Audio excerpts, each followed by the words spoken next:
Už mūsų nugaros stovi CAT 308 mini ekskavatorius.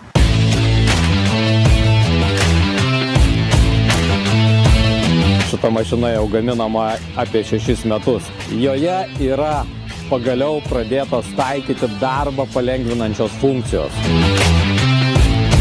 Elektroninė siena aktyvuojasi labai paprastai. Paspaudžiate tą ikoną, šiuo atveju mes čia turim tvorą.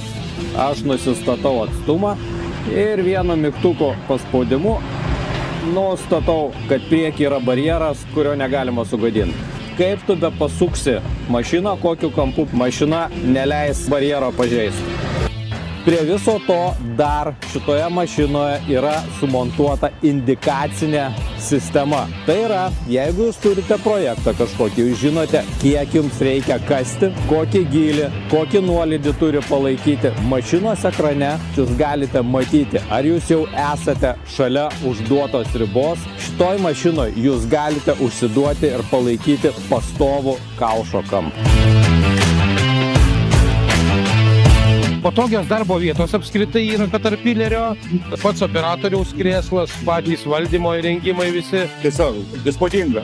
CAT puikiai žinomas pasaulinis brandas, tai visada, kad jisai bus tas lyderis su naujovėmis.